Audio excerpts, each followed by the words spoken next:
Hello, and welcome to Third Thursday at Hoover's, and thank you for joining us this evening.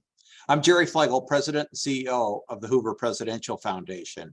And before I start the program, I'd like to share some upcoming events with you.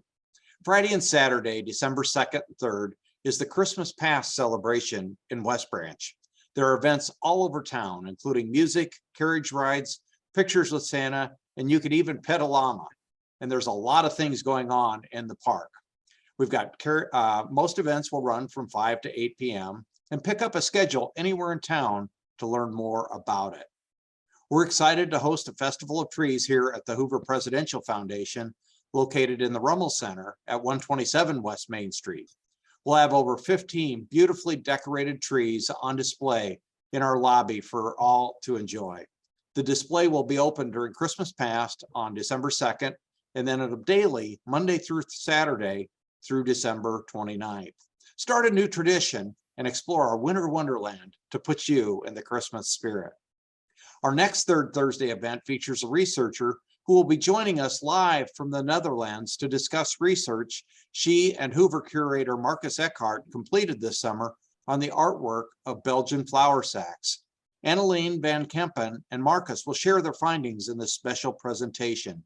Because we're going to go live to the Netherlands, we'll need to adjust our time, and we'll run the program at noon on December 15th. We'll then replay the recorded program during our regular time at 6 p.m. that evening.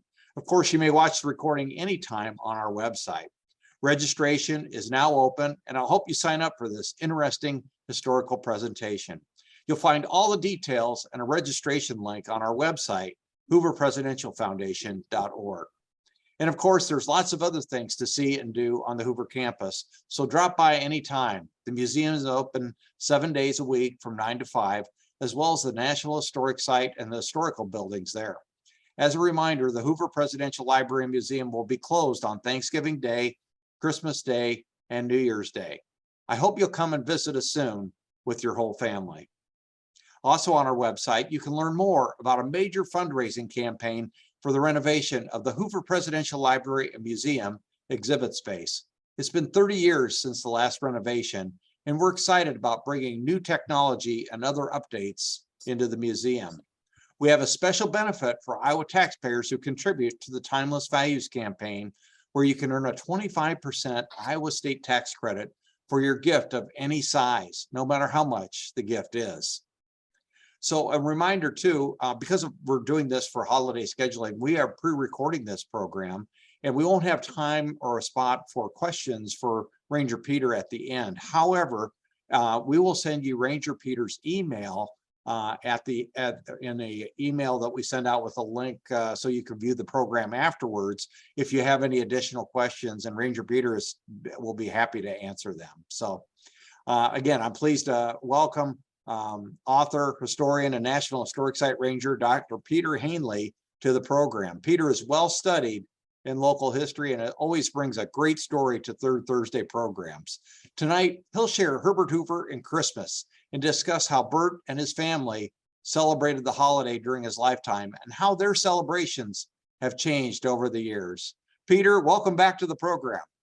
Thank you. Thank you. Well, let's get this started.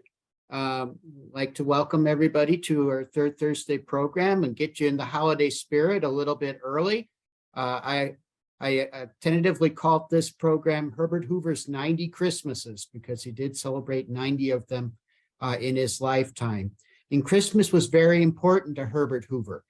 He celebrated the holiday in many different ways during his life, and it was a sign of the importance that he gave to Christmas that he actually wrote a sort of Christmas memoir, actually wrote 2 of them, of his Christmas memories and all the different places and different ways that he and Lou and their sons and later children and grandchildren celebrated Christmas over that long course of his life, beginning with the simple holiday celebrations here in West Branch, to his globetrotting years as a mining engineer in many lands, to, of course, his years in the White House and the big national celebrations that happened there, and the very memorable Christmas fire at the White House in 1929.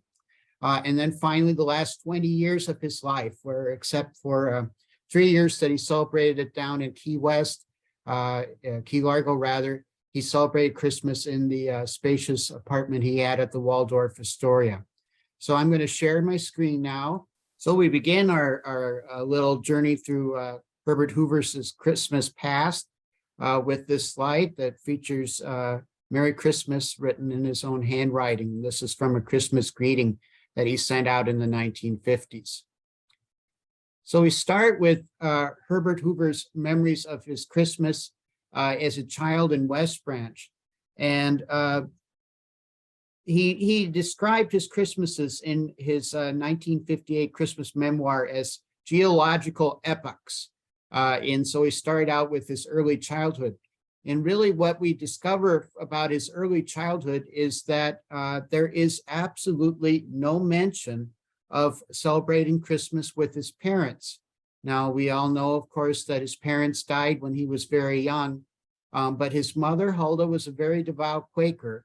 And so in the Quaker tradition, they probably did not have a celebration in the Hoover family home. Quakers held and still hold that every day is special, every day is a gift from the Lord, and the idea that the Christmas themes of peace on earth and goodwill should be observed on just one day doesn't make sense. They should be observed on every single day of the year. And so historically, the Quakers did not have much of a celebration of Christmas. Herbert Hoover remembered in his Christmas memoir, however, that there were some gatherings, especially on Christmas Eve. And I'm going to read a quote from him. And this is from his 1952 speech he gave to guests at his annual Christmas party. He said, "Long ago, it was a custom in Quaker families to invite friends to supper on Christmas Eve. Christmas Day was given to their own families and to their religious devotions. Those invited the night before were mainly those who had less family opportunities or family obligations over Christmas. My own family, so far as has been possible, have followed this custom over the years." So we think that maybe Jesse and Hulda had some neighbors or relatives over to the house on Christmas Eve, and this is what Herbert Hoover is referring to in his memoir. His brother Tad wrote about Christmases in his own autobiography. He remembered attending a Christmas celebration at Grandpa Eli Hoover's farm in Hardin County, Iowa. This is an important celebration in his life because there was a Christmas tree, and evidently this is the first Christmas tree that the Hoover children had ever seen. It was also a time when the family made taffy, and Tad wrote in his memoir, "We were all fond of taffy, and Aunt Martha indulged us every day. One evening she placed a large platter of it out on the snow to cool rapidly, but old dog Trey seized it and started to chew it up, much to his discomfiture. Besides being hot, it had a strong adhesiveness and stuck his jaws together." So that's the early childhood of Herbert Hoover. And we have a slide here that shows the interior of our meeting house here at the historic site, and also an early illustration of a taffy pole in honor of Tad's memory of taffy.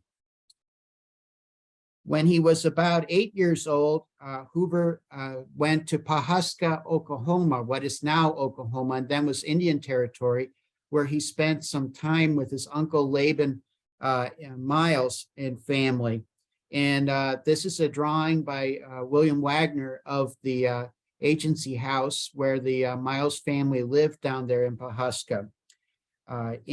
This was an important Christmas for Herbert Hoover because this is the first time that he encountered the idea of Santa Claus. He wrote in his Christmas memoir that he relied upon Uncle Laban's statement that Santa Claus would come down the chimney in the night and fill our stockings. He did, including sticks of candy from the reservation store colored like barber poles. Now, Hoover did mention attending service on Christmas Day, and opening stockings in his Christmas memoir. And I think that this is referring to that period when he was with Uncle Laban and later with the Minthorns in Oregon. He wrote, "On Christmas Day, the morning was given to the joys of opening the stockings, which, like all other children's, were hung from the mantle for the convenience of Santa Claus. But the day was given mostly to deep religious honors for the coming of Christ. In departure from the usual silent worship of Quaker meeting, the second chapter of Luke and the Sermon on the Mount were read aloud with feeling." So he encounters the idea of Santa Claus. And as we know, Santa Claus, in the form that we've come to know him today, really comes into American culture through two sources. And the first of these is the poem "A Visit from St. Nicholas" by Clement Clark Moore, written in the early 19th century. And secondly, in the drawings of Thomas Nast, which were influenced by the Moore poem. Thomas Nast was a cartoonist, a political cartoonist, mainly in the late 19th century. And every year at Christmas time, he would draw his version of Santa Claus. And it is from Moore's description of a jolly little elf with rosy cheeks and carrying a pipe that Thomas Nast came up with the image of Santa Claus that you see here. And this is the Santa that the Miles family would have told Herbert Hoover about, and he would have come and filled their stockings down there in Indian Territory.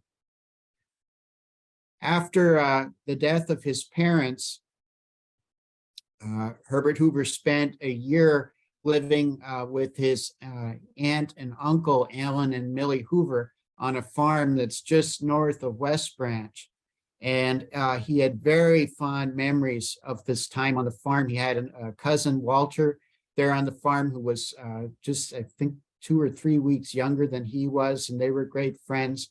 And he had just great memories of life there. It was a hard life. He would describe in several speeches about the worries that his aunt and uncle had about paying off their mortgage and hard times in the early 1880s. But there were joyous times as well, including the family celebration of Christmas.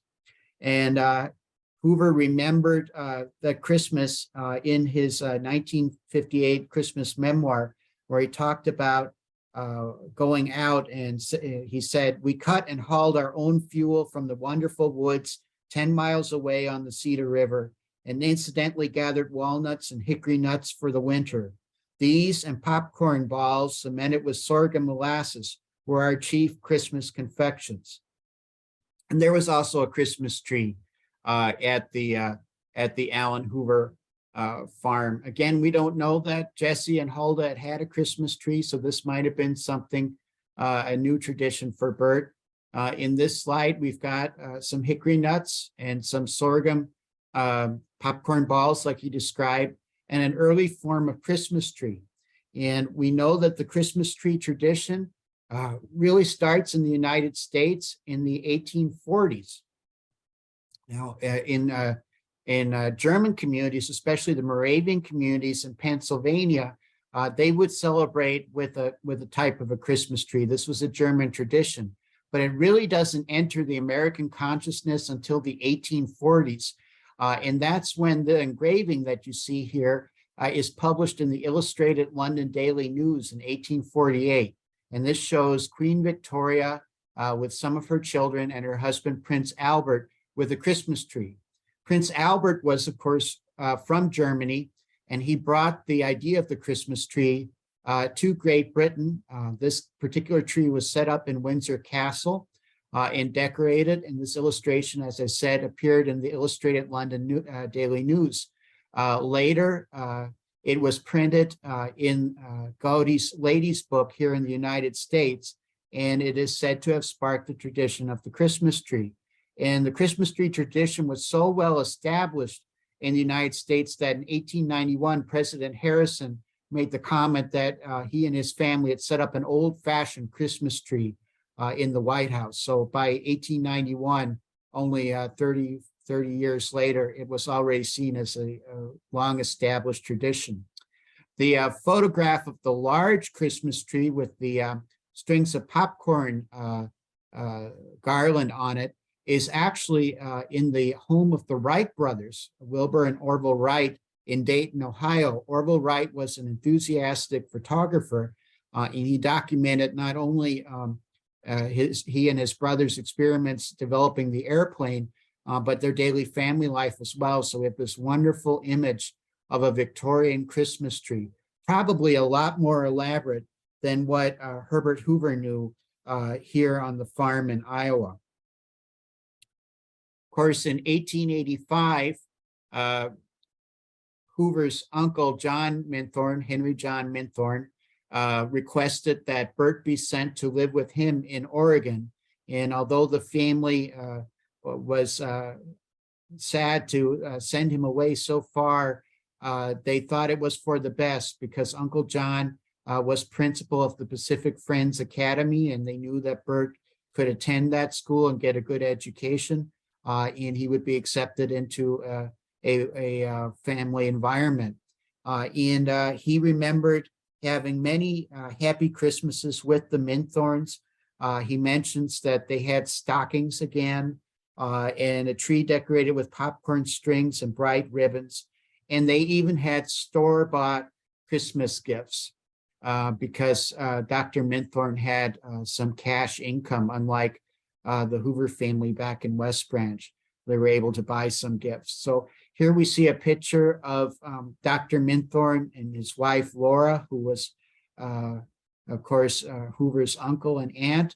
A picture of the Minthorn house, and another chromolithograph from about 1890 showing a mother and daughter decorating a tabletop Christmas tree.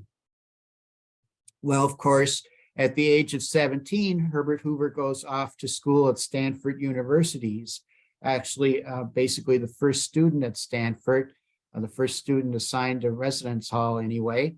And while he is at Stanford, he doesn't go back to the Minthorns to celebrate Christmas.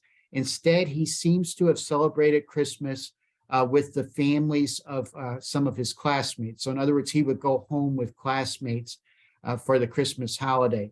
All he says about that is merely the fact that he went and celebrated Christmas with these families and experienced their Christmas traditions. I don't have any pictures of Stanford at Christmas time in the 1890s. So instead, what I included here is a slide of Christmas ornaments of Stanford University, including a really neat, nifty one of the Hoover Tower, the Tower of the Hoover Institution. As a young man, Herbert Hoover went to work as a miner, pushing an ore cart in a mine, and he was working with Cornish miners, immigrants from Cornwall and England. And he spent Christmas of 1895 with one of these Cornish families. He wrote, "I spent Christmas 1895 with one of their families of 6 kids and feasted on Cornish pastry, which was on the nourishing side."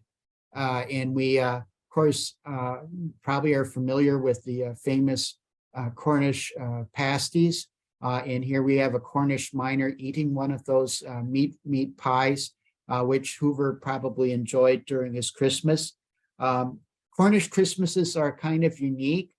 They include a special holiday wreath woven of holly and mistletoe and ivy, which hangs from the ceiling.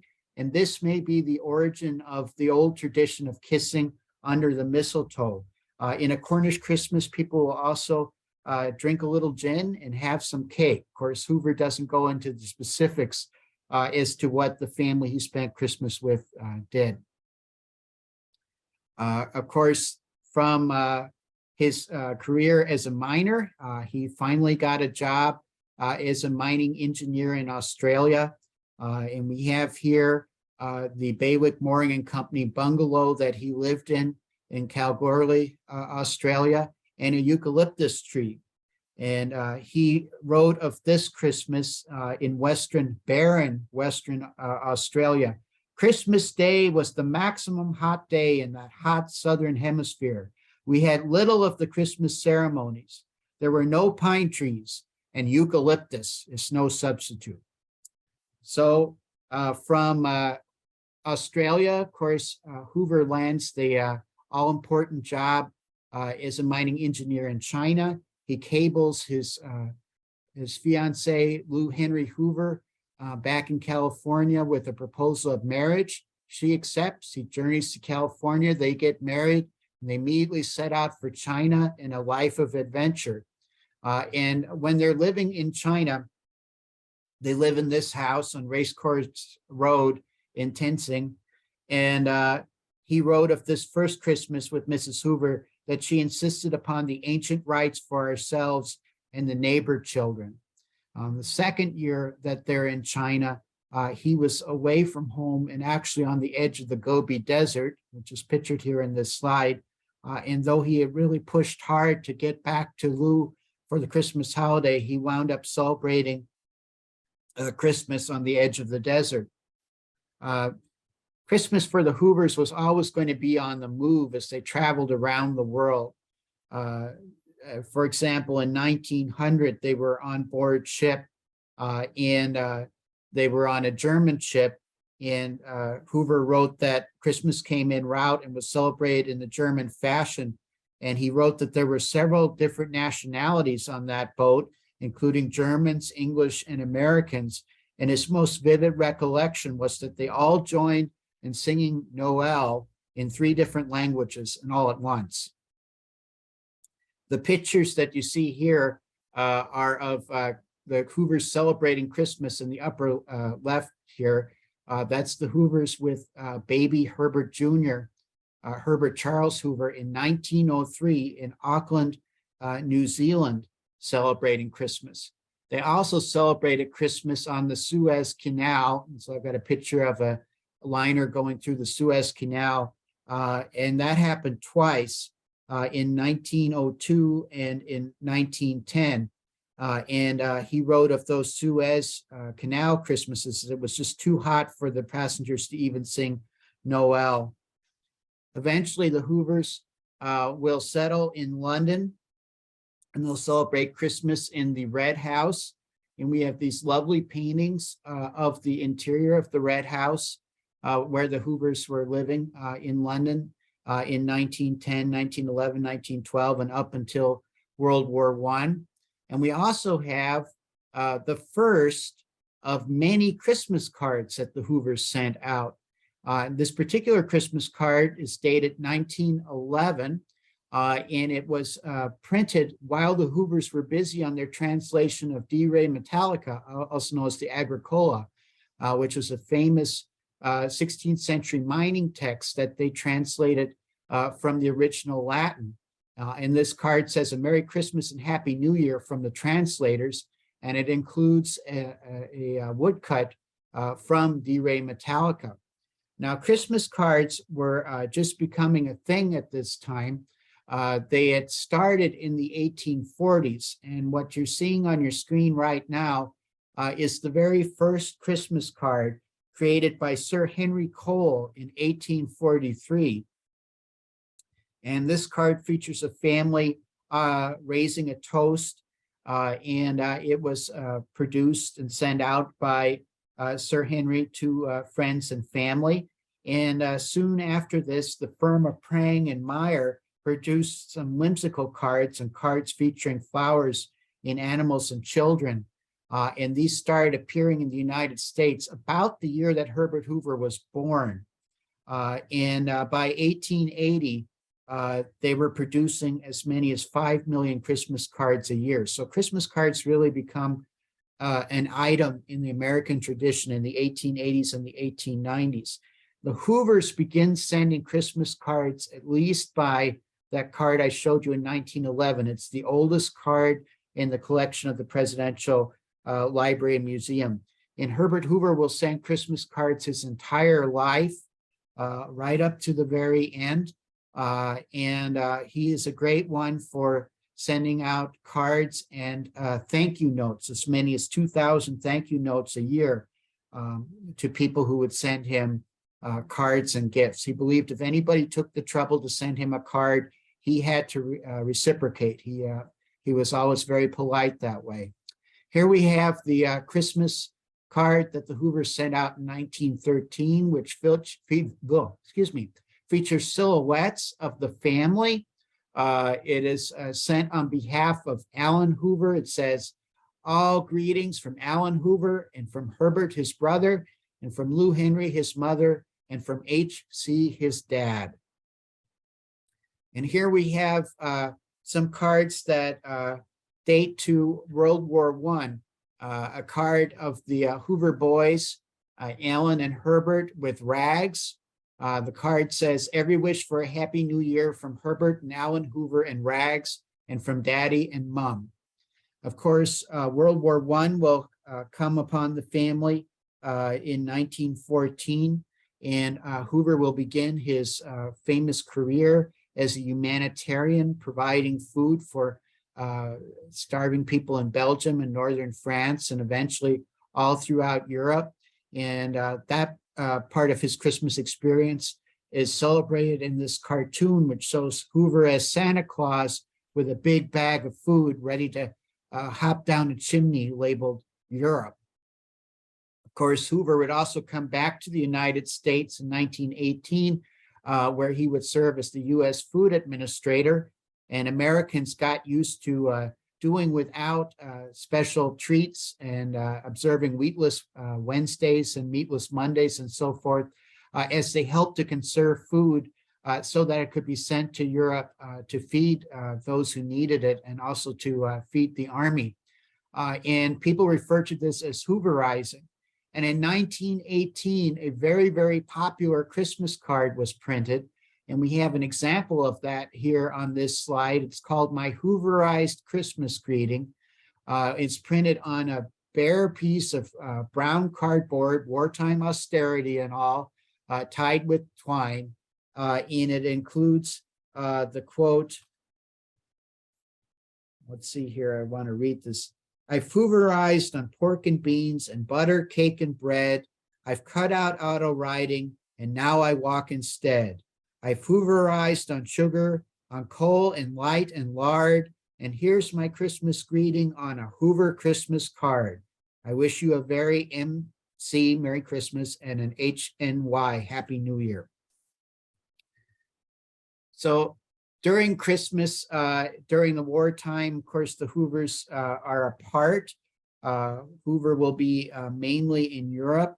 And he will write of the 1918 Christmas, for example, in his memoir. He just said, "I returned to Europe alone in November 1918 and was too busy to bother that year with Christmas." In 1919, after the war, Mr. and Mrs. Hoover will send out this very traditional Christmas card, just Christmas greetings. And they will once again reunite in the United States and begin celebrating Christmas in Washington, D.C., where Hoover becomes the Secretary of Commerce in the administrations of Warren G. Harding and later Calvin Coolidge. And this is the Hoover family home on S Street in Washington. And Hoover will write of these years, "The boys were now in school and college, but Mrs. Hoover gathered them home each Christmas for full ceremonies, and the boys became skilled in the art of trimming trees. She maintained the stockings at the fireplace, but omitted the poem about all was still in the house the night before Christmas, because it was not still." So you get a glimpse there of the Hoovers doing two very, very typical American traditions, hanging up stockings and evidently reading the poem "A Visit from St. Nicholas" by Clement Clark Moore.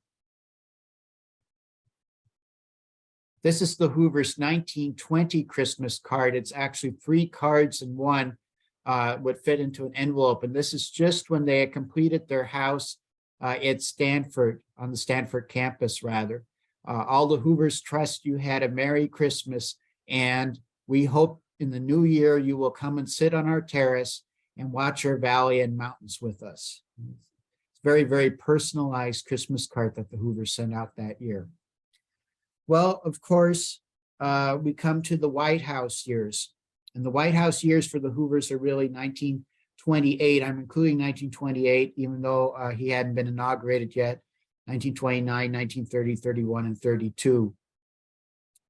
The Christmas of 1928 was celebrated by the Hoovers at sea. They were aboard the U.S. ship Utah on their goodwill tour of Central and South America before the inauguration. And so here we see the menu from Christmas dinner. Yeah, the Christmas dinner menu. Chilled papaya, tomato soup, heart of palms, mince pie. Sounds pretty good. Christmas of 1929 for the Hoovers started with the lighting of the National Christmas Tree. Of course, the National Christmas Tree is a tradition that we still have today. It started in 1923. It was started by President Coolidge. And in Herbert Hoover's time, the National Christmas Tree was actually a live tree located at Sherman Plaza, south of the Treasury Building and close to the east entrance of the White House.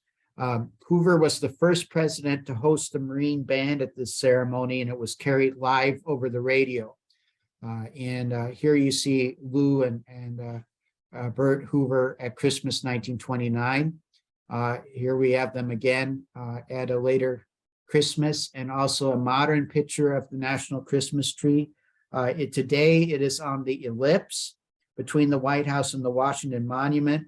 And it not only features, of course, the National Christmas Tree, but also smaller Christmas trees representing the states, territories, and Washington, D.C. Now, Christmas of 1929 was particularly memorable for the Hoovers. They were hosting what became an annual Christmas party for their staff and staff families at the White House. At about 8 p.m. that night, while the party was in full swing, someone gave out the call of fire for the executive office wing. The West Wing of the White House was indeed on fire. And this turned into a 4-alarm blaze. There were 130 firefighters, 19 engine companies, and they used about 25 hoses to fight the blaze. And you have to remember, this is Christmas Eve, so the temperature was only about 24 degrees. And so we have these dramatic pictures here of the White House on fire. What's interesting about this is that, of course, it's the executive office wing. So Alan Hoover and President Hoover and the other men at the party slipped away very quietly because they didn't want to upset the children. They literally just whispered to each other and left the room. And they raced to the executive office wing, and they were able to retrieve papers and files. In fact, they got almost everything out of the president's office safely except his desk. And they were able to save a good deal of material. But even so, there was $100,000 in damage. It destroyed the wing. It had to be rebuilt. And for months, Hoover actually used his upstairs study in the White House and an office in the State War and Navy building nearby until the repairs could be completed on April 14th. And what I find interesting about this fire is during the whole blaze, Lou Henry Hoover kept the party going. She was absolutely unflappable. She was capable of keeping a party going with fire trucks screaming outside, all because she wanted to keep those children calm and happy. The next year, Christmas of 1930, had some shadows of the 1924 fire, in that the Hoovers gave the children attending that party little metal fire trucks. And you see a picture here of one of the fire trucks given to a member of the Ackerson family. And a few years ago, Christmas 2016, the official White House ornament was a fire truck in recognition of the Christmas Eve fire that the Hoovers had experienced. Again, in 1930, they light the National Christmas Tree. Lou Henry Hoover goes and distributes gifts to children at a mission. We see that picture in the New York Herald Tribune on the top part of your slide. And also they celebrate that Christmas with their grandchildren. We have a picture of of the grandkids down below with Lou Hoover standing in the middle in their mother. And I wanted to share a quick quote here. First of all, while the grandchildren were in the White House, they had a governess whose name was Marion Redmond, and she wrote of Christmas activities. She said she helped the children make calendars and blotters and notepads for granddaddy and grandmummy and mummy and daddy. And then she wrote of the annual Christmas Eve dinner with the secretaries and their families. And that after that, each woman was given a brass candle holder with a lighted red candle. Men got brass bells, and they marched through the corridors upstairs and down in the White House, ending in the East Room where the big Christmas tree was, and the gifts were given out, which of course included the famous little fire trucks for the children. Joel Boone, who also attended that Christmas party, in his oral history in the 1960s, made a beautiful quote about Mrs. Hoover. She said, "Mrs. Hoover was an amazing person, so very thoughtful and resourceful, and always considerate of those who had less than many other people. In all her relations with children, she seemed to be the age of the child with whom she was dealing at the moment." I just thought that was something worth sharing. Also in Christmas of 1930, Lou Henry Hoover will have some gifts made of some pine. In 1927, the White House had gained a third story. It's kind of hidden behind the balustrade, but they raised the roof. And in doing that, they had to remove a lot of the original pine lumber that had been put into the rebuilt White House in 1817. And this lumber was literally headed for the scrap heap when Mrs. Hoover had the idea of having Christmas gifts made out of it. So she contacted Biltmore Industries in Asheville, North Carolina, and they produced wooden boxes, candle holders, and paper knives like you see here. And these items are actually in the collection of the Hoover Presidential Library and Museum. And I'm grateful to them because they took this picture for this presentation so that I could share with you some of the Christmas gifts that the Hoovers distributed. Each of these items was given with a short poem written by Mrs. Hoover. It's called Recollections of a Piece of Wood, 1930, which basically is a poetical history of the wood and where it came from. And we also have in the lower right corner, the Hoovers, the little card that they also send in addition to the poem. The President, Mrs. Hoover, take Christmas pleasure in presenting this historic bit of pine wood with their greetings. We have some pictures here, again from 1930. Two little boys who were twins presented a large candy cane to President Hoover that year, and there's a picture of that on the left. And of course, there's a picture of the Quaker Meeting House in Washington, D.C., which the Hoovers attended and was just nearing completion at that time. And that was featured in the newspaper. Of course, President Hoover felt it was very important to set a good example by being seen to go to church while he was in public office. And of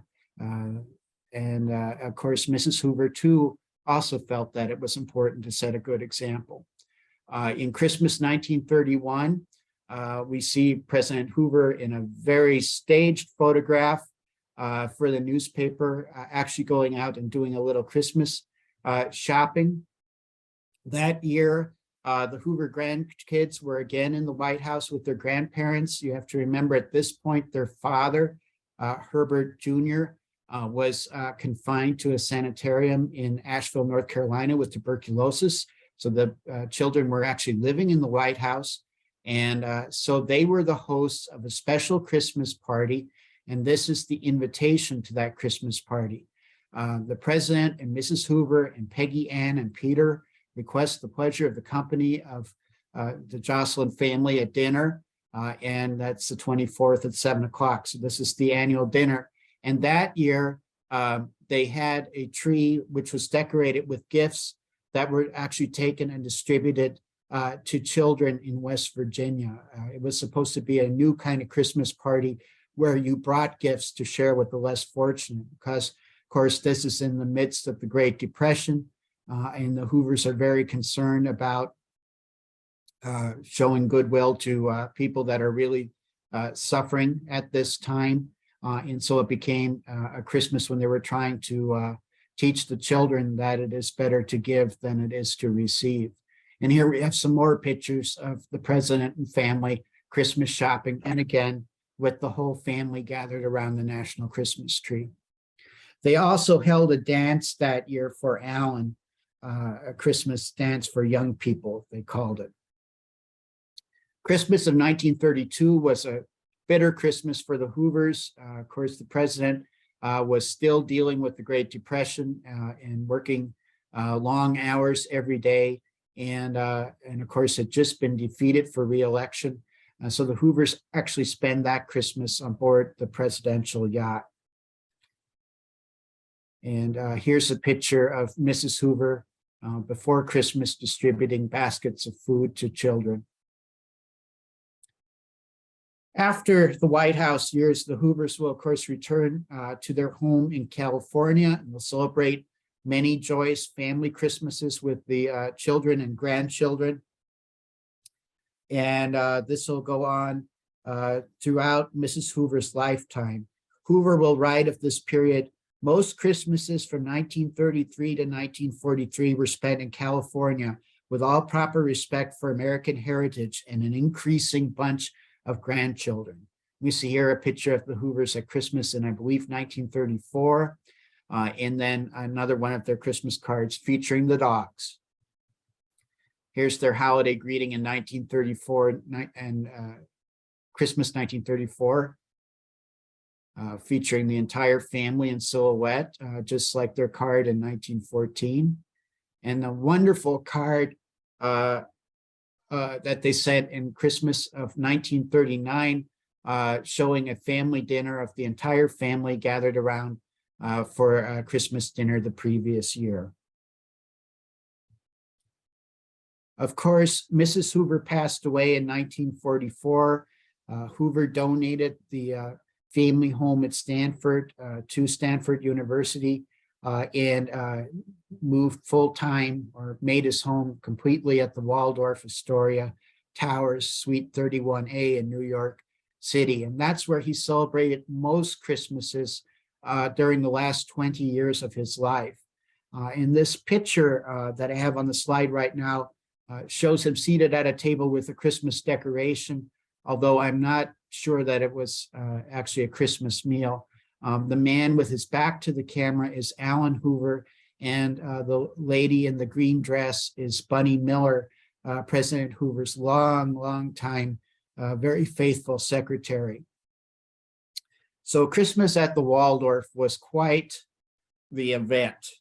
And a wonderful thing about Hoover's Christmases at the Waldorf is that in the 1960s, Bill and Margaret Nichols gave a absolutely marvelous oral history to the Hoover Presidential Library, in which they described celebrating Christmas with their friend Herbert Hoover. And they were younger. Bill was an editor. He actually edited Hoover's last few books. And so they would come over to the Waldorf and they would help with the decorations. First of all, decorating for Hoover had to be done very specifically. He had to have a very large tree, and they talked about Bunny Miller actually going out and getting 14-foot tall Christmas trees that would fit the high ceilings of 31A, and that there were boxes and boxes of ornaments, including some special ornaments that were brought out year after year. And the Nichols would come over, and the chief, Herbert Hoover, would sit on the couch, as you see here, and he would direct the decorating of his tree. And in their oral history, they said the chief would sit on that couch looking off to the corner where the tree was, where the desk was normally, and he would sit there and say a little more tinsel here and a little more tinsel there, and so forth. And he was very particular about tinsel. And I think this is a great little idiosyncrasy of the former president. He actually would tell Mr. Nichols, don't loop the tinsel. That's not the way you do that. The tinsel must run spiral wise down each of the branches. So Hoover was very particular about the way he wanted his trees decorated. Of course, decorating also included a table of flowers in the foyer where you came into his apartment. And of course, lots and lots of gifts. I don't have a slide for Hoover receiving gifts, but the Nichols family described actually having to help open his presents. He would get gifts from all over the world, literally, and he would have the Nicholses and Bunny help unwrap, and they said it was quite the operation. They would unwrap the gifts. Every gift had to be carefully noted so that he would know to whom to send a thank you note. And remember, he sent out about 2,000 thank you notes at Christmas time every year. And food items that were sent to him went into a pile he called the commissary. And if it was a food item that he really didn't like, he would send that home with friends. But everybody got a thank you note. He felt that if people took the trouble even to just send him a card, they should get an acknowledgement. The big event for Hoover's Christmas was a Christmas Eve dinner at the Waldorf. It was a black tie affair, and we do have this wonderful picture of the chief in black tie with a Christmas tree in the background. The guest lists were very, very carefully drawn up. The guests were seated around a large oval table, and you can see here he has actually designated the seating at the dinner for all of his guests. And these were very formal affairs. He would give gifts to the ladies attending. One year, he gave them silver dollars that had been minted during his administration. Another year, he gave them all little Chinese semi-precious stone charms and so on, things that he had collected during his life. And he would usually give a Christmas speech. And one of the people who attend this Christmas dinner remarked that that was about 20 minutes long. And we do have several of these Christmas speeches in the collection of the Presidential Library and Museum. And one of them is the Christmas memoir that I've been drawing upon during this entire presentation. Another year, he gave a presentation that was on a Quaker Christmas, but mainly he was just celebrating the holiday and the traditions, which evidently meant so very much to this man.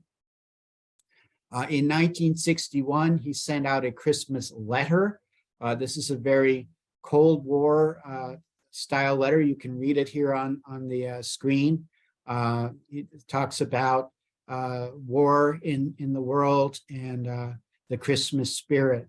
And of course, Hoover will celebrate his last Christmas in 1963, and then he'll pass away on October 20th, 1964. So in the life of one man, we see Christmas traditions evolving over almost 90 full years of life, from a very, very simple Quaker Christmas celebrated with aunts and uncles here in West Branch and later in Oregon, to Christmases celebrated all around the world, and then finally to Christmases celebrated in high style in the Waldorf Towers. And that's Christmas and Herbert Hoover. And I'd like to thank you all very much for joining us for this presentation today. And Merry Christmas, early Merry Christmas. Well, Peter, thank you so much on this presentation. I got to think that it was probably really a lot of fun to research this, wasn't it? Oh, yes. So yeah, and there's a lot of material there. The Christmas lists, the invitations that he sent out to his dinner, all of that is in the collection of the Library and Museum, and lots of photographs. Well, Christmas is just a happy topic. Yeah, it is. And obviously Herbert Hoover, as you can see from your presentation, really enjoyed it on that. So just maybe one question I would have is, did he do anything special for gifts for his grandchildren on there? Because I know he really adored the grandkids. You know, I didn't find anything about specific gifts that he gave to members of the family, and that would be a question I'd have for them, the children and the great grandchildren, Okay. what they got from Dad. So that's all the time we have for now. And again, we will send out Peter Hoehnle's email address, and Peter has graciously said that he will answer any questions that you may have afterwards. And that'll be in the link that we send out to everybody that registers for the program. That also has a link if you ever wanted to review it, the presentation again. So now remember, the Presidential Library and of course the park is now open 7 days a week. The library from 9 to 5. The park buildings are, I think, winter hours right now, 9 to 4:30, but they will be closed on Thanksgiving Day. And I'd invite you to visit the special exhibit now called Deliverance, America and the Famine in Soviet Russia, 1921 to 1923, featuring accounts of numerous humanitarian efforts by Herbert Hoover and the ARA as they worked to feed 11 million people a day 100 years ago. And this exhibit will close at the end of the year. And again, don't forget to join us at noon on December 15th for our next Third Thursday program, where we'll hear from Annelien van Kempen from the Netherlands and Marcus Eckhart about the art behind the Belgian flour sacks. The Hoover Presidential Foundation staff is ready to assist you with your membership needs or charitable gifts in support of the Hoover campus and museum renovation. And you can learn more about that and even show your support at timelessvaluescampaign.org. On behalf of all of us at the Hoover campus and the participating public libraries, we thank you for joining us and look forward to your next visit to the Hoover campus.